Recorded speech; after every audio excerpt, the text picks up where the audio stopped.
ഞാൻ ഈ പറഞ്ഞ ചൈൽഡ് ആർട്ടിസ്റ്റ് ആയിരുന്നു. പിന്നെ എനിക്കത് മേക്കിംഗ് ഇൻട്രസ്റ്റ് ആയി, ഞാൻ ആ വഴിക്കാണ് പോയിക്കൊണ്ടത്. പിന്നെ ഇപ്പം ഈ കഴിഞ്ഞൊരു 4 കൊല്ലമായിട്ട് വീണ്ടും അഭിനയിച്ച് ഇങ്ങനെയൊക്കെ നടക്കുന്നതാണ്. അപ്പോൾ ഈ പറയുന്ന ആ വഴിയിൽ നമ്മൾ പരിചയപ്പെട്ട എല്ലാവരും നമ്മളെ സപ്പോർട്ട് ചെയ്തിട്ടുണ്ട്. കഥ പറയും തരുവനും, ബെൻ ജോൺസൺ, ആണ്ടവൻ എന്നീ പറയുന്ന പടങ്ങളാണ് മണിച്ചേട്ടൻ്റെ കുട്ടിക്കാലം വേണ്ടി ചെയ്തിട്ടുള്ളത്. അത് കഴിഞ്ഞ് ഞാൻ പിന്നെ എനിക്കൊന്നൊരു 14 വയസ്സിൽ അഭിനയിച്ച് കിടക്കുമായിരുന്നു. 19 വയസ്സ് തൊട്ട് വർക്ക് ചെയ്യാൻ സ്റ്റാർട്ട് ചെയ്തു. എൻ്റെ അച്ഛൻ 18 വയസ്സ് മരിച്ചതാണ്. 17 വയസ്സ് വരെ പുള്ളി നമ്മൾ മറ്റേ പേടിച്ചൊരു ഫിഗറിലാണ് കണ്ടുവരുന്നത്. പക്ഷേ പുള്ളി മരിക്കുന്നതിന് 1 കൊല്ലം മുമ്പാണ് നമ്മൾ മനസ്സിലാക്കുന്നത് പക്ഷേ ഈ മനുഷ്യ ഇത്ര പൊളിയായിരുന്ന എന്നുള്ള ഫാക്ടർ നമ്മൾ തിരിച്ചറിയുന്നത്. എനിക്ക് തോന്നുന്നു ആ പരിപാടി ഞാൻ അങ്ങോട്ട് ചോദിച്ചു വാങ്ങിച്ചാ എന്തെങ്കിലും തന്തയെ പറ്റി മേടിക്കും, എന്തെങ്കിലും തരണം എന്ന് പറഞ്ഞ് കാലി പിടിച്ച്. പക്ഷേ കുഞ്ഞു പരിപാടി എടുത്ത് ചെയ്ത് നോക്കണം. ഞാൻ ചെയ്ത് നോക്കാൻ ചേട്ടാ പ്രസ്തുതത്തിൽ 3-4 ഡേയ്സ് കഴിഞ്ഞപ്പോൾ നമുക്കൊരു പരിപാടി കിട്ടി. ഓക്കെ, ഇത് ചെയ്ത ആ ക്യാരക്ടർ ഇങ്ങനെ പെരുമാറില്ല, നമുക്ക് തന്നെ മനസ്സിലാവും. അല്ലെങ്കിൽ ചിലത് നമുക്ക് തന്നെ ആദ്യത്തെ 4 ദിവസമൊക്കെ നമ്മൾ എന്തെങ്കിലുമൊക്കെ വിളിച്ച് പറയുകയും ഇല്ല ഒരിക്കലും ആ ക്യാരക്ടർ ഇങ്ങനെ സംസാരിക്കില്ല, വായിപ്പത്തി മിണ്ടായിരിക്കും പറയും.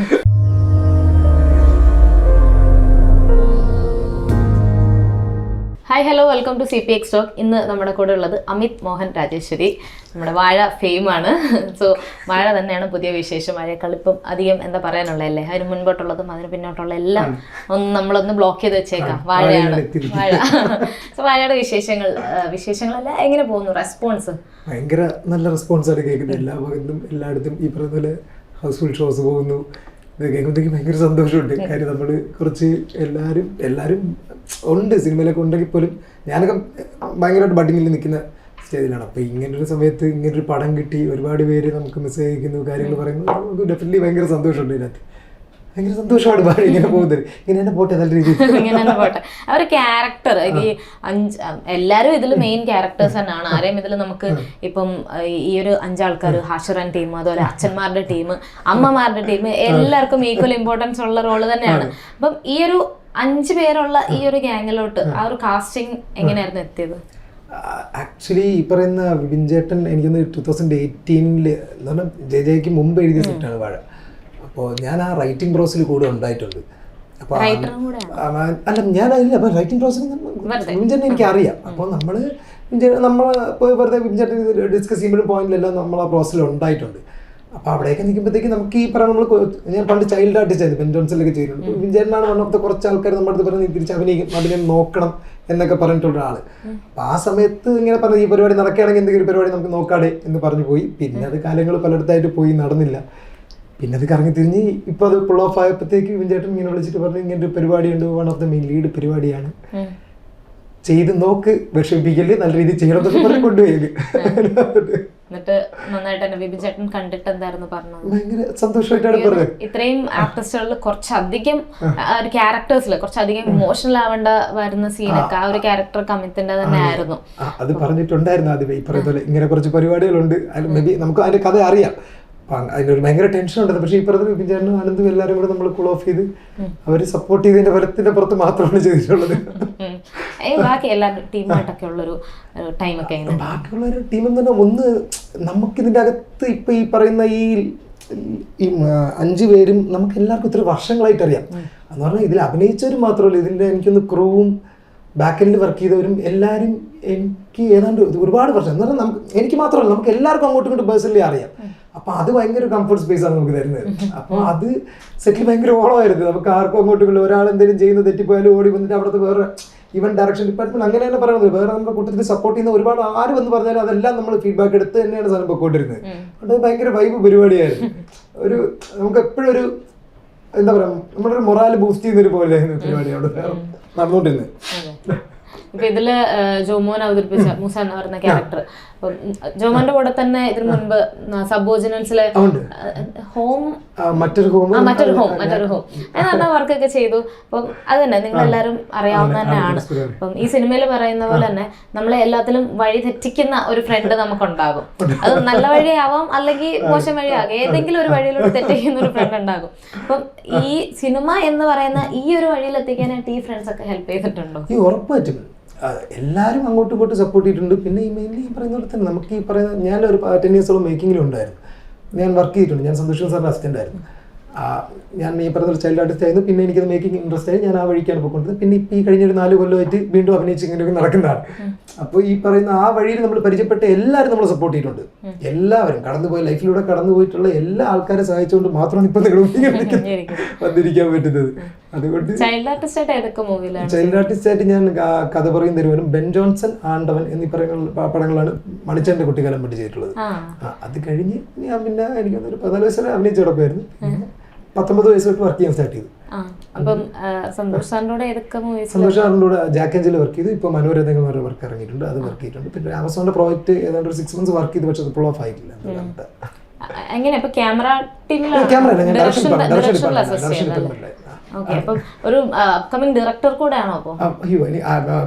ആഗ്രഹമുണ്ട് ഡെഫിനറ്റ്ലി. അത് എപ്പോഴാണ് ഏത് പോയിന്റിലാണെന്നുള്ള കാര്യം എനിക്കറിയില്ല. കാര്യം ഞാൻ ചിന്തിച്ച പോലെ ഒന്നുമല്ല എൻ്റെ ലൈഫ് ഇപ്പോൾ പോയിക്കൊണ്ടിരിക്കുന്നത്. ഓക്കെ, അപ്പോൾ ഗോ വിത്ത് ദ ഫ്ലോ എന്നുള്ള മുകളിലാണ് ഞാൻ നിൽക്കുന്നത്. പറ്റുന്ന എല്ലാ പരിപാടികളും ചെയ്യണം. അറ്റ് പ്രസന്റ് ഞാനിപ്പോൾ എന്തായാലും ഡയറക്ഷനിലോട്ട് ഫ്ലിപ്പ് എടുക്കുന്നില്ല. ഒരു ആക്ടിങ്ങും എനിക്കൊരു റൈറ്റിംഗ് പ്രോസസ് ഇപ്പോൾ നടക്കുന്നുണ്ട്, കാര്യം എഴുതുന്നുണ്ട്. അപ്പോൾ അതൊന്ന് കോൺസെൻട്രേറ്റ് ചെയ്യാൻ പറ്റുന്ന പരിപാടികൾ ഇപ്പം ആ ഫ്ലിപ്പറത്തെ നമ്മൾ ഡയറക്ഷനിലോട്ട് പോകുകയാണെങ്കിൽ നമ്മൾ ഡെഫിനറ്റ്ലി അതിനൊരു കമ്മിറ്റ്മെന്റ് ഉണ്ട്. അതിൻ്റെ അകത്ത് ആ ഫ്ലിപ്പ് എടുക്കാൻ പറ്റിയൊരു സാഹചര്യങ്ങളല്ല ജീവിതം കൊണ്ട്. അതുകൊണ്ട് ഓക്കെ, നമുക്കിപ്പോൾ എന്തുണ്ടോ അതിൽ ജസ്റ്റ് ഒന്ന് സ്റ്റിക്കായി നിൽക്കാം എന്നുള്ള മൈൻഡിൽ എടുപ്പിക്കുന്നത്. ഇപ്പം 14 വയസ്സ് വരെ ചൈൽഡ് ആർട്ടിസ്റ്റ് ആയിട്ട് നിന്നു. പിന്നെ ഒരു ബ്രേക്ക് കഴിഞ്ഞിട്ട് 19-ാം വയസ്സിൽ അസിസ്റ്റ് ചെയ്യാൻ തുടങ്ങി. വീണ്ടും അഭിനയം എന്നൊക്കെ പറഞ്ഞു. അപ്പൊ ഞാൻ ചോദിക്കുന്നത്, ഇനിയും സിനിമയിലോട്ട് എത്താൻ ആഗ്രഹിക്കുന്നവർക്ക് വേണ്ടി പറയുന്ന ഒരു ഇതുപോലെ ഞാൻ ചോദിക്കുകയാണ്. ഒരു സിനിമ ബാക്ക്ഗ്രൗണ്ടും ഇല്ലാതെ, ഒരു കോണ്ടാക്ട്സും ഇല്ലാതെ, കണക്ഷൻസ് ഇല്ലാതെ, ഇപ്പം അമിത്തിനെ സംബന്ധിച്ച് ഇപ്പം നിതീഷായിട്ടൊക്കെ, ഫാലിമയുടെ ഡയറക്ടറായിട്ടൊക്കെ ഒരു കണക്ഷൻ ഉണ്ടായിരുന്നു. അതുപോലെ വിപിൻ ചേട്ടനായിട്ടുള്ള ഒരു കണക്ഷൻ ഉണ്ടായിരുന്നു. അപ്പം ഇതൊന്നും, ഈ കണക്ഷൻസ് ഒന്നും ഇല്ലാത്ത ഒരാൾക്ക് ഇപ്പം നിങ്ങളൊക്കെ വലിയൊരു ഇൻസ്പിറേഷൻ ആയിരിക്കും. ഇപ്പം വാഴ എന്ന സിനിമ തന്നെ പുതുമുഖങ്ങൾ അല്ലെങ്കിൽ വലിയ സ്റ്റാർകാസ്റ്റ് ഇല്ലാതെയുള്ള സിനിമ ചെയ്യുന്നവർക്ക് തന്നെ വലിയൊരു ഇൻസ്പിറേഷൻ ആണ്. അവരോടൊക്കെ എന്തായിരിക്കും പറയാനുള്ളത്? ഇപ്പം ഈ സിനിമ സക്സസ് ആയി നിൽക്കുന്ന ഈ ഒരു മൊമെന്റിൽ എന്തായിരിക്കും പറയാനുള്ളത്? എനിക്ക് എന്താ പറയുന്നത്, അങ്ങനെ പറയാൻ നമ്മൾ ആരെങ്കിലും ആണോന്ന് എനിക്കറിയാം. ആധുനികമായിട്ടല്ല, എന്റെ പെർസ്പെക്റ്റീവില് എന്റെ അനുഭവം ഞാൻ പറയാം. നമുക്ക് ജെനുവിൻലി ഒന്നിനോട് ഇഷ്ടമുണ്ടെങ്കിൽ നമ്മൾ അതിനോട് സിൻസിയറായിട്ട് എഫർട്ട് ഇട്ടുകൊണ്ട് ചെയ്യാം. മേ ബി നമ്മൾ വിചാരിക്കുമ്പോൾ ചിലപ്പോൾ അതിൻ്റെ റിസൾട്ടോ പരിപാടികൾ കിട്ടിയില്ലെന്നിരിക്കും. അതിൻ്റെ അകത്ത് നിരാശപ്പെടാതിരിക്കുക. പക്ഷെ വിചാരിക്കാത്തപ്പോഴത്തേക്ക് എന്തെങ്കിലുമൊക്കെ സംഭവിക്കും എന്നൊരു എനിക്ക് തോന്നിയിട്ടില്ല പേഴ്സണലി. അപ്പോൾ ഞാൻ ഇപ്പോൾ എൻ്റെ മെയിൻ രീതി എന്ന് പറഞ്ഞാൽ ഒന്നും ഞാൻ എക്സ്പെക്ട് ചെയ്തില്ല. നമ്മൾ സിൻസിയർലി നമുക്കിത് ഇഷ്ടമാണ്, അപ്പം നമ്മളത് കീപ്പ് ഓൺ ട്രൈ ചെയ്തുകൊണ്ടിരിക്കുക. പൊക്കോട്ടെ, അത് അതിനനുസരിച്ചുള്ള റിസൾട്ട് വന്നോളുമായിരിക്കും എന്നാണ് ഞാൻ വിശ്വസിക്കുന്നത്. അതുകൊണ്ട് ആർക്കെങ്കിലും ഇഷ്ടമുണ്ടെങ്കിൽ ഉറപ്പായിട്ട് ഇറങ്ങിത്തിരിക്കുക. ചുറ്റുപാട് നിൽക്കുന്ന ആൾക്കാർ പറയുന്നതോ കാര്യങ്ങളോ അതൊന്നും ഉറപ്പായിട്ട് നോക്കേണ്ട കാര്യമില്ല. അത് മനുഷ്യരാണ് പറഞ്ഞോട്ടെ. പക്ഷെ നമ്മുടെ ഇഷ്ടത്തിന് ഇറങ്ങി പോവുക. അത് നമ്മൾ ഒരു ചെവിയിലൂടെ കേട്ട് മറ്റേ ചെവിയിലൂടെ കളയുക. നല്ലത് കേൾക്കുക, പോവുക, മുന്നോട്ട് പോവുക. ഉറപ്പായിട്ട് ശ്രമിക്കാണ്ടിരിക്കുക. ശ്രമിക്കുന്നതിലാണ് മെയിൻ കാര്യം. ഹാർഡ് വർക്ക് അപ്പുറം എനിക്ക് അതൊന്നും എങ്ങനെ പറയണമെന്ന് പോലും അറിയില്ല. ഇതിനകത്തൊരു കഷ്ടപ്പാട് ഡെഫിനറ്റ്ലി ഉണ്ട്. പക്ഷെ അതെല്ലാം നമ്മൾ അതിൻ്റെ ഒരു സെൻസിൽ എടുക്കുക, നമ്മൾ പോവുക. ഇപ്പോഴും ഞാനും ഇപ്പോഴും സ്ട്രഗിളിങ് തന്നെ എന്നാണ് ഞാൻ വിശ്വസിക്കുന്നത്. പക്ഷേ അത് പൊയ്ക്കൊണ്ടിരിക്കുക. നമ്മൾ ആ സ്ട്രഗിളിലോട്ടൊന്നും ഫോക്കസ് ചെയ്യേണ്ട കാര്യമൊന്നുമില്ല. നമുക്ക് എന്തെങ്കിലുമൊക്കെ ഒരു പരിപാടി നമ്മൾ ഇന്നലെ നിന്ന് ഇന്ന് നോക്കുമ്പോഴത്തേക്കും ഓക്കെ നമുക്ക് ഒരു പൊടി മുന്നോട്ട് വരാൻ പറ്റുക, അത് തന്നെയാണ് വലിയ കാര്യം അതിനകത്ത്. അതുകൊണ്ട് കീപ്പ് ഓൺ ട്രൈ, അത് തന്നെയാണ് ചെയ്യേണ്ടത്. ഓക്കെ, അപ്പോൾ ഈ ഇതിലെ 5 ക്യാരക്ടേഴ്സ്, മെയിൻ ആയിട്ടുള്ള 5 ക്യാരക്ടേഴ്സിൽ ഇതിലെ ഏത് ക്യാരക്ടറായിട്ടാണ് അമിത്തിനെ പേഴ്സണൽ ലൈഫ് റിലേറ്റ് ചെയ്യാൻ പറ്റുന്നത്? പേഴ്സണൽ ലൈഫ് റിലേറ്റ് ചെയ്യാൻ പറ്റുന്നത് ആക്ച്വലി വിഷ്ണുവായിട്ടൊരു പരിധി വരെ എനിക്ക് ഭയങ്കരമായിട്ട് റിലേറ്റ് ആകും. എനിക്ക് ചില കാര്യങ്ങൾ എൻ്റെ ലൈഫിൽ എനിക്കത് ഭയങ്കരമായിട്ട് എനിക്കത് മേ ബി അത് അഭിനയിക്കാൻ നിർത്തും ചിലപ്പോൾ എനിക്ക് സഹായിച്ചിട്ടുണ്ടാകും കാര്യങ്ങൾ. പക്ഷെ അങ്ങനെ ചോദിച്ചാൽ മേ ബി ചിലപ്പോൾ അജോ ആയിരിക്കാം, ചിലപ്പോൾ കുറച്ചുകൂടെ അത് കണക്ട് ആവുന്നത്. ഞാൻ ആക്ച്വലി ഭയങ്കര എക്സ്ട്രോവേർട്ടാണ്. വിഷ്ണു എനിക്കത് കുറേ ഇൻട്രോവേർട്ടായിട്ട് കുറച്ച് ഇങ്ങനെ ഒതുങ്ങി നിൽക്കുന്ന ഒരു ടൈപ്പാണ്. അതല്ല ഞാൻ. പക്ഷേ വിഷ്ണുവിൻ്റെ ആ ക്യാരക്ടറിൻ്റെ കുറച്ച് ന്യൂആൻസസ് ഭയങ്കരമായിട്ട് എൻ്റെ ലൈഫ് മേ ബി എനിക്കത് വിമിച്ചേട്ട അറിയുന്നതുകൊണ്ട് അങ്ങനെയൊക്കെ താങ്ങി തന്നാണോ എന്ന് എനിക്കറിഞ്ഞു. പക്ഷേ എനിക്കത് ഭയങ്കരമായിട്ട് ഉണ്ട്, ഉള്ളിൽ തട്ടുന്ന പോലെ പല പല കാര്യങ്ങൾ എനിക്ക് വിഷ്ണുവായിട്ട് കണക്ട് ചെയ്യുന്നുണ്ട്, ഒത്തിരി കണക്ട് ചെയ്യുന്നുണ്ട് എനിക്ക്. അതുപോലെ തന്നെ ഈ അച്ഛന്മാരുടെ ക്യാരക്ടേഴ്സും 5 ഡിഫറെന്റ് ആയിട്ടുള്ള 5 അച്ഛന്മാരാണ് കാണിച്ചിട്ടുള്ളത്. അതിലും റിലേറ്റബിൾ ആയിട്ടുള്ളത് ഏതായിരിക്കും? അതിൽ റിലേറ്റബിൾ ആയിട്ടുള്ളത് ഇത് ചോദിച്ചാൽ സത്യം പറഞ്ഞാൽ ഇത് പറയാൻ പാടുള്ളൂ. മിക്സപ്പ് ആയിരിക്കാം ഡെഫിനറ്റ്ലി. കാര്യം ഇത് എങ്ങനെ പറയണമെന്ന് എനിക്കറിയണം. എനിക്ക് എൻ്റെ അച്ഛൻ 18 വയസ്സ് മരിച്ചതാണ്. 17 വയസ്സ് വരെ പുള്ളി നമ്മൾ മറ്റേ പേടിച്ചൊരു ഫിഗറിലാണ് കണ്ടുവരുന്നത്. പക്ഷേ പുള്ളി മരിക്കുന്നതിന് 1 കൊല്ലം മുമ്പാണ് നമ്മൾ മനസ്സിലാക്കുന്നത് പക്ഷേ ഈ മനുഷ്യ ഇത്ര പൊളിയായിരുന്ന എന്നുള്ള ഫാക്ടർ നമ്മൾ തിരിച്ചറിയുന്നത്. അതുകൊണ്ട് ഈ മിക്സപ്പ് ആണ് കറക്റ്റ് എന്ന് തോന്നുന്നത്. കറക്റ്റാണ് എൻ്റെ റിയാലിറ്റി എങ്ങനെയാണ് കിടക്കുന്നത്. സിനിമ കാണുന്ന സമയത്തൊക്കെ ആ ഒരു മെമ്മറീസ് ഒക്കെ വരുന്നുണ്ടായിരുന്നു. ഓ ഡെഫിനറ്റ്ലി. ഇപ്പൊ ഈ പറയുന്ന പോലെ ഇതിൻ്റെ അകത്ത് ഇപ്പം ആ ഒരു ഇമോഷണൽ സംഭവം, ആ സീനൊക്കെ സംഭവിക്കുമ്പോൾ മേ ബി എനിക്ക് അതൊക്കെ എൻ്റെ ലൈഫിൽ നടന്നിട്ടുണ്ട്.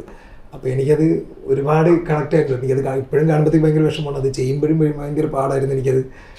അത് പക്ഷേ എല്ലാവരും സപ്പോർട്ട് ചെയ്തുകൊണ്ട് എങ്ങനെയൊക്കെ എന്തൊക്കെ സംഭവിച്ചു പോയതാണ് അതിൻ്റെ അകത്ത്.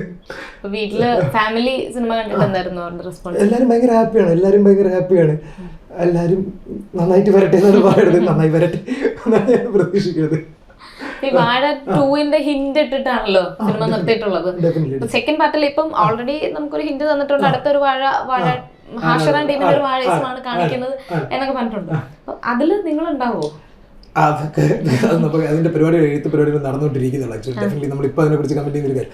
പക്ഷേ അത് ഡെഫിനറ്റ്ലി അവരുടെ ഹാഷറും ടീമിന്റെയും അലൻ, വിനായകൻ, അജിൻ അവരുടെ ലൈഫിലൂടെ പോകുന്ന കഥയായിരിക്കും പറയുന്നത്. ഉണ്ടാവാതിരിക്കാൻ നമ്മൾ ചിലപ്പോൾ. ഇവര് ഹാഷറാൻ ടീം സിനിമയിലുണ്ട് എന്ന് നിങ്ങൾ അറിഞ്ഞത് എപ്പോഴായിരുന്നു? ഹാഷറാൻ ടീം ഉണ്ട് നമ്മൾ ഇതിന്റെ വാഴ ഷൂട്ട് ചെയ്യുന്നതിന്റെ നടന്നപ്പോഴേ അങ്ങനെ ഒരു ലൈൻ ഓഫ് ട്രാക്ക് ഉണ്ടായിരുന്നു. അപ്പോൾ ഡെഫിനറ്റ്ലി നമ്മൾ കമ്മ്യൂണിക്കേറ്റ് ചെയ്യുന്നുള്ള അങ്ങനെ ഒരു സാധനം എന്ന് പറയുന്നത് അവരുണ്ടാവും എന്നുള്ള കാര്യം പറയുന്നുണ്ടായിരുന്നു. നമുക്ക് ഓരോ ഭയങ്കര ഇഷ്ടമാണ്. ഇല്ലല്ല, ഞാൻ എല്ലാവരും പോലെ ഇൻസ്റ്റാഗ്രാമിൽ നമ്മൾ ഫോളോ ചെയ്യുന്ന നമ്മൾ ഇഷ്ടപ്പെടുന്ന ആൾക്കാരാണ്. അവരെ അവിടെ ഒന്ന് കണ്ടു കണ്ടാണ് നമ്മൾ പരിചയപ്പെട്ട് കമ്പനി ആകുന്നത്. എല്ലാവരും ഭയങ്കര അടിപൊളിയാണ്. ഇപ്പൊ പലർക്കും കേൾക്കാൻ താല്പര്യമുള്ള ഒരു ഏരിയയാണ് ഈ ഹഷറൻ ടീമിന്റെ ആ ഒരു ടീമിനെ പറ്റി. ഹഷറിന്റെ ഫാൻസ് തന്നെ പറയണ്ടല്ലോ, കോളേജിൽ തന്നെയാണല്ലോ ഹഷറിന്റെ ഫാൻസ് ആയിരുന്നു, സൂപ്പർ സ്റ്റാർ ഒക്കെ ചെല്ലുന്ന പോലെ ആയിരുന്നു. അപ്പൊ അവര് എങ്ങനെയാണ് ആക്ച്വലി വീഡിയോ, നമ്മൾ എല്ലാ വീഡിയോസും ഹഷറിന്റെ ഒരു വീഡിയോ പോലും ആരും മിസ് ചെയ്യുന്നു തോന്നുന്നില്ല. എല്ലാ വീഡിയോസും എല്ലാരും കാണും. ഇന്റർവ്യൂ ഒന്നും കിട്ടുന്നില്ല, അത് നമ്മൾ നോക്കിയേ കുറെ. വീഡിയോയിൽ ഭയങ്കര എക്സ്ട്രോവേർട്ടും ജീവിതത്തിൽ കുറച്ച് ഇൻട്രോവേർട്ടും. നമ്മുടെ കൂട്ടത്തിലൊന്നുമില്ല, നമ്മുടെ കൂട്ടത്തിൽ നമ്മളെല്ലാം ഭയങ്കര കമ്പനിയാണ്. പക്ഷെ അല്ലാതെ സഡൻലി ഒരു പബ്ലിക്കിലോട്ട് എത്തുമ്പോഴത്തേക്ക് അവനൊരു ഇതുണ്ട്. പക്ഷെ അവ അങ്ങനെയല്ല, കൂട്ടത്തിൽ ആടിപ്പൊളിയാണ്, ഒരു രക്ഷകരാണ്. എല്ലാവരും ഭയങ്കര അടിപൊളിയാണ്. അപ്പോൾ എല്ലാവരും ഭയങ്കര കമ്പനിയായിരുന്നു. അതെല്ലാം ഭയങ്കര നല്ല ഓർമ്മകളായിരുന്നു അതൊക്കെ ഷൂട്ട് സമയത്തുള്ള കാര്യങ്ങൾ. ഇതിന് ഇപ്പൊ സിനിമകള് ഈ ഗുരുവായൂർ അമ്പലനടയില് സിനിമയില് റോൾ ചെയ്തു, അതുപോലെ ഫാലിമയില്. അപ്പം ഇതില് ഈ സിനിമയിലൊക്കെ ഇപ്പം നിതീഷ് ഉണ്ട്, അതുപോലെ വിപിൻ ചേട്ടനുണ്ട്.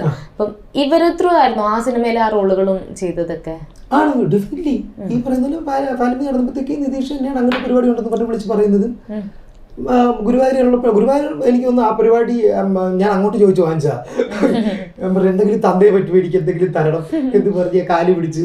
പക്ഷേ കുഞ്ഞു പരിപാടി എടുത്ത് ചെയ്ത് നോക്കണം, ഞാൻ ചെയ്ത് നോക്കാൻ ചേട്ടാ പ്രസ്തുതത്തിൽ. ഈ റോൾ ഇങ്ങനെ കാല് പിടിച്ചെന്നൊക്കെ പലരും പറയാൻ മടിക്കും, പലരും ഇങ്ങനെ ചോദിച്ചു റോളാണെന്നൊക്കെ. ചോദിച്ചു നമ്മൾ ചോദിച്ചാലേ കിട്ടുള്ളൂ, അല്ലാണ്ട് ഉറപ്പായിട്ടും ചോദിക്കണം. നമുക്ക് ചോദിക്കുന്നത്, നമുക്ക് പ്രത്യേകിച്ച് നഷ്ടങ്ങളൊന്നും ഇല്ല, ഉറപ്പായിട്ടും ചോദിക്കണം. അതില് തോന്നില്ല ചോദിച്ചപ്പോ കുറച്ചും കൂടെ സ്ക്രീൻ ടൈമിംഗ് ഒക്കെ ഉള്ള ഒരു റോള് ചോദിക്കായിരുന്നു എന്നൊക്കെ? അങ്ങനെയൊന്നും ഞാൻ ചിന്തിച്ചൊന്നുമില്ല. എനിക്ക് ഒരു പാർട്ട് ആവുക എന്നുള്ളതേ ഉള്ളൂ. നമുക്ക് ഒരു ഡേ നമ്മൾ വീട്ടിൽ ഇരിക്കുന്നതിനേക്കാളും ഒരു ദിവസം പോയി സെറ്റ് ചെയ്ത് നമുക്ക് എന്തെങ്കിലും ചെയ്താൽ നമുക്ക് അതാണ് സന്തോഷം കൂടുതൽ. അത് അതിന്റെ വലിപ്പം അതൊന്നും നമ്മൾ ചിന്തിക്കുന്നില്ല. കാര്യം നമ്മളെല്ലാം ഞാൻ എല്ലാവരും ബഡിങ് സ്റ്റേജിലല്ലേ. അപ്പൊ അത് നമുക്ക് എന്തെങ്കിലും കിട്ടണം എന്നുള്ളതാണ്. നമ്മൾ വെറുതെ ഇരിക്കുന്ന വീട്ടിൽ ഗുരുവായൂരിനെ വിളിക്കുമ്പോൾ നമ്മുടെ ചെറിയൊരു പരിപാടിയാണ്, നീ ചെയ്യണം വേണ്ടെന്ന് എനിക്കെന്നെ അറിയില്ലാന്നോ. ഞാൻ വെറുതെ ഇരിക്കുകയാണ്, ഇവിടെ ഇരുന്നാലും ഞാൻ അവിടെ വന്നിരുന്നാലും എനിക്കൊരു പ്രശ്നമില്ല, ഞാൻ വരാം. അങ്ങനെ പോയി ചെയ്താണ്. അതാണ് നമുക്ക് സന്തോഷം. നമുക്കൊരു വർക്കിംഗ് സ്പേസിൽ ഇരിക്കുന്നതാണ് ഭയങ്കര സന്തോഷം, വീട്ടിൽ നടന്നിരിക്കുന്നതിനേക്കാളും. ഞാൻ ഈ ഇന്റർവ്യൂവിന് മുന്നേ അമിത്തിന്റെ കാര്യങ്ങളൊക്കെയാണ് നോക്കി, നമ്മള് കിട്ടുന്ന സ്ഥലത്തുള്ള പ്ലാറ്റ്ഫോമിലൊക്കെ നോക്കുക. അത് നോക്കിയപ്പോ പഴയ 12 വർഷം മുന്നേ ഉള്ള ഒരു സാധനം കണ്ടു. ഒരു ചാനൽ, യൂട്യൂബ് ചാനൽ തന്നെ തുടങ്ങിയിട്ടില്ലായിരുന്നോ? ഉണ്ടായിരുന്നു, ശരിയാണ്. അതിപ്പോഴും ഉണ്ട്. അതിലൊരു വർക്ക് ഉണ്ട്, ഞാൻ 2010 ചെയ്യുന്ന ഫസ്റ്റ് ഷോർട്ട് ഫിലിം അതാണ്. അതിപ്പോഴും യൂട്യൂബിൽ കിടപ്പുണ്ട്, അധികം വ്യൂസ് ഇല്ല. ഈ അടുത്ത കാലത്ത് കണ്ടിട്ടുള്ള ഞാനായിരിക്കും. അല്ല, അത് ആ സമയത്ത് നമ്മൾ യൂട്യൂബ് എനിക്ക് മേ ബി അത്രയും യൂട്യൂബ് ഉണ്ട്, പക്ഷെ യൂട്യൂബ് അത്രയും ഭയങ്കര ആളുകൾക്കിടയിൽ ഭയങ്കര ഇതായിട്ട് നിൽക്കുന്ന സമയത്തൊന്നുമല്ല ഞാൻ ആ ഷോർട്ട് ഫിലിം ചെയ്യുന്നത്. അപ്പം നമ്മളത് ചെയ്തത് മെയിൻലി ഒരു തിയേറ്റർ റിലീസൊക്കെ ആ സമയത്ത് ഉണ്ടായിരുന്നു, തിയേറ്റർ റിലീസ് ഉണ്ടായിരുന്നു. ഈ പറയുന്ന പോലെ നാട് നീളെ പോസ്റ്ററൊക്കെ ഒട്ടിച്ച്, എനിക്കിപ്പോഴും ഉണ്ട് 1500 സീറ്റിംഗ് കപ്പാസിറ്റി ഉള്ള ശ്രീപത്മനാഭയിൽ നമ്മൾ പോസ്റ്റർ ഒട്ടിച്ച് 900 പേര് വന്ന് പടം ഫ്രീ ആയിട്ട് കാണാൻ വേണ്ടി. ഇതെന്താ സംഭവം, ഫ്രീ ആയിട്ടായിരുന്നു. നമുക്ക് എവിടെയെങ്കിലും ഷോ കേസ് ചെയ്യാന്നുള്ള സാധനമല്ലോ. പക്ഷേ ഈ 900 ആൾക്കാർ വന്ന് കണ്ട് ഭയങ്കര സന്തോഷമായി അതൊക്കെ. അപ്പൊ അന്ന് ആ സമയത്ത് ചെയ്ത സാധനങ്ങളാണ് ഫസ്റ്റ് ഷോർട്ട് ഫിലിം. അതാണ് സ്വന്തമായിട്ടുള്ള ഒരു വർക്കിന്റെ ഫസ്റ്റ് അപ്രിസിയേഷനും ഇത് തന്നെയാണ്. ആണ്, ഡെഫിനറ്റ്ലി അത് തന്നെയാണ്. അവിടെ നിന്നാണ് നമുക്ക് ഞാൻ പറഞ്ഞില്ല, മേക്കിംഗ് നമുക്ക് താല്പര്യം ഉണ്ടായിട്ട് നമ്മൾ ആദ്യമായിട്ട് ചെയ്ത് നോക്കുന്ന പരിപാടി അതാണ്. അത് കഴിഞ്ഞ് മേക്കിംഗ് സൈഡിലോട്ടുള്ള കോൺട്രിബ്യൂഷൻ ഞാൻ ലാസ്റ്റ് ഇപ്പോൾ ഞാൻ പറഞ്ഞില്ല വർക്ക് ചെയ്തത് മനോരഥങ്ങളാണ് ഇപ്പോൾ റിലീസായത്. ബാക്കി ഈ കഴിഞ്ഞ 4 years ആയിട്ട് ഇപ്പോൾ ആക്ടിങ് തന്നെയാണ് പോയിക്കൊണ്ട്. അതിനിടയിൽ ഞാൻ വേറെ ഒന്നും പ്രത്യേകിച്ച് പോയി ചെയ്തിട്ടില്ല. ഒരു മ്യൂസിക് വീഡിയോ തോന്നുന്നു നല്ലൊരു മുമ്പ് ചെയ്ത്, അതിനുശേഷം പിന്നെ വെറുതെ പിടിച്ചിട്ടില്ല. ഈ സിനിമയിൽ കാണുന്നതിന്റെ ഒരു ഓപ്പോസിറ്റ് ആണ് റിയൽ ലൈഫിൽ. സിനിമയിൽ ഒരു കുറച്ച് ഇൻട്രോവേർട്ട്, റിയൽ ലൈഫിൽ പക്ഷെ ഇങ്ങനെ ചാടി നിൽക്കാൻ. ഞാൻ നോർമലി ഞാൻ ഇന്റർവ്യൂസിൽ ഇങ്ങനെ ഇരിക്കുന്ന ആളല്ല, ഞാൻ ഇങ്ങനെ സീരിയസ് ആയിട്ട് ഇരുന്നിട്ട് യെസ് നമുക്ക് അതിനെപ്പറ്റി ആധുനികമായിട്ട് സംസാരിക്കാം എന്ന് പറയുന്ന ആളാണ് ഞാൻ. ഇതിലിരുന്നിട്ടാണ് ഞാൻ കുറച്ച് ഇങ്ങനെ ആക്റ്റീവ് ആയിട്ടിരിക്കുന്നത്. തുടക്കത്തിൽ ശരിക്കും അമിത് വന്നിരുന്നപ്പോൾ പറഞ്ഞത് എന്റെ റിഫ്ലക്ഷൻ പോലെ ഇരിക്കുന്നതാണോ, പക്ഷെ ഇതിപ്പോ അമിത്തിന്റെ റിഫ്ലക്ഷൻ പോലെയാണ് ഞാൻ പെരുമാറിക്കൊണ്ടിരിക്കുന്നത്. അപ്പൊ ഈ അപ്പൊ നമ്മുടെ ക്യാരക്ടറിന് നേരെ ഓപ്പോസിറ്റ് ഒരു ക്യാരക്ടർ ചെയ്യുമ്പോൾ ആ ക്യാരക്ടറെ നമ്മൾ അഡാപ്റ്റ് ചെയ്യേണ്ട ഒരുപാട് മാനറിസംസ്, ബോഡി ലാംഗ്വേജ്, അങ്ങനത്തെ ഒരുപാട് കാര്യങ്ങളുണ്ട്. അപ്പം എനിക്ക് തോന്നുന്നില്ല അമിത്തിന്റെ റിയൽ ലൈഫിലെ ഒരു ബോഡി ലാംഗ്വേജ് അല്ല വിഷ്ണുവിനുള്ളത്. ആ ഒരു ക്യാരക്ടർ ഉൾക്കൊള്ളാൻ വേണ്ട ഒരു ലൈക്ക് ഒരു ബാക്ക്ഗ്രൗണ്ട് റിസർച്ചോ സ്റ്റഡിയോ അല്ലെങ്കിൽ അതിന് വേണ്ട ഒരു ടൈമോ എന്തൊക്കെ എഫേർട്സ് ആയിരുന്നു എടുത്തതൊക്കെ? അയ്യോ, ഈ പറയുന്ന പോലെ നമ്മൾ ആദ്യം ചെയ്യുമ്പോഴത്തേക്ക് ഞാൻ പറയാം, എനിക്ക് വാഴ ചെയ്യുമ്പോഴായാലും നമ്മൾ ആദ്യത്തെ സീൻസ് ഒക്കെ ചെയ്യുമ്പോഴത്തേക്ക് ഡെഫിനറ്റ്ലി കുറച്ച് പ്രശ്നങ്ങളുണ്ടായിരുന്നു. പക്ഷേ വിപിൻ ചേട്ടനും ആനന്ദും കൂടെ വന്നത് കറക്റ്റ് ചെയ്യുമായിരുന്നു. കറക്റ്റ് ചെയ്ത് എനിക്കൊരു 3-4 days കഴിഞ്ഞപ്പോൾ നമുക്കൊരു പരിപാടി കിട്ടി. ഓക്കെ, ഇത് ചെയ്ത ആ ക്യാരക്ടർ ഇങ്ങനെ പെരുമാറില്ല നമുക്ക് തന്നെ മനസ്സിലാവും. അല്ലെങ്കിൽ ചിലത് നമുക്ക് തന്നെ ആദ്യത്തെ 4 ദിവസമൊക്കെ നമ്മൾ എന്തെങ്കിലുമൊക്കെ വിളിച്ച് പറയുകയും ഇല്ല ഒരിക്കലും ആ ക്യാരക്ടർ ഇങ്ങനെ സംസാരിക്കില്ല, വായ്പത്തി മിണ്ടായിരിക്കും അല്ലല്ല ആനന്ദും വിപിൻ ചേട്ടനും കൂടെ. കാര്യം നമുക്ക് എപ്പോഴും ഏത് സീൻ എടുക്കുന്നതിന് മുമ്പ് സീൻ കൊണ്ടുവന്ന് എല്ലാവരും കൂടി ഇരുന്ന് അതൊന്ന് എന്തെങ്കിലും നമുക്കത് അപ്ലിറ്റ് ചെയ്യാൻ പറ്റുമോ, വേറൊരു തലത്തിൽ എന്തെങ്കിലും ചെയ്യാൻ പറ്റുമോ എന്നുള്ള കാര്യം ഡിസ്കഷൻസ് എല്ലാ സീൻസിന് മുമ്പ് ഉണ്ടാവാറുണ്ടായിരുന്നു. അപ്പോൾ അതിൻ്റെ അകത്ത് നമുക്ക് എന്തും പറയാം. അവിടെ ആ ഒരു ഹാഫ് ആൻ അവർ എന്തും പറയാനുള്ള സ്പേസാണ്. ആ സ്പേസ് ഉള്ളത് ആക്ച്വലി വിപിൻ ചേട്ടനെയും ആനന്ദിനെയും എല്ലാവരും നമുക്ക് അറിയുന്നത് കൊണ്ടാണ്. ഈ വർക്ക് ചെയ്യുന്നവരെ നമുക്കറിയാം. അപ്പോൾ നമുക്ക് എന്തും അവിടെ വിളിച്ച് പറയാം നമുക്ക്. അപ്പം അത് ഇവർ ട്രിം ഡൗൺ ചെയ്തിട്ട് ചിലത് പറയും, അത് നീ പറഞ്ഞോ, മറ്റത് പറയും നീ പറയേണ്ടത് മിണ്ടാൻ പാടില്ല, നിന്റെ ക്യാരക്ടർ അങ്ങനെ മിണ്ടില്ല, ഇതാണ് നിന്റെ ക്യാരക്ടറിസ്റ്റിക്. അതൊരു 3-4-5 days കഴിഞ്ഞപ്പോഴത്തേക്ക് നമുക്ക് മനസ്സിലായി ഓക്കെ നമ്മൾ അങ്ങനെ സംസാരിക്കില്ല. അപ്പം നമുക്ക് അതിൻ്റെ ഒരു പരിപാടി മനസ്സിലാവും പരിപാടി. പക്ഷെ ആ പരിപാടി നമുക്ക് കിട്ടുമ്പോൾ എനിക്ക് തോന്നുന്നു പയ്യെ നമ്മുടെ നേച്ചറും എല്ലാം പയ്യെ അതിനനുസരിച്ച് അഡ്ജസ്റ്റ് ആവുന്നതാണ്. അത് മനഃപൂർവ്വം അറിഞ്ഞുകൊണ്ടൊന്നും ചെയ്യാനുള്ള കഴിവൊന്നും ഇല്ല, സത്യമില്ല. അതൊക്കെ അറിയാതെ എങ്ങനെ സംഭവിച്ചു പോകുന്നതാണ് നമുക്കിടയിൽ. അതങ്ങനെ തനിയെ നമ്മൾ അതിനോട് അഡാപ്റ്റ് ആവുന്നതാണെന്ന് എനിക്ക് തോന്നുന്നത്. അഡാപ്റ്റ് ആവുന്നതാണ്, അതാണ് സത്യം.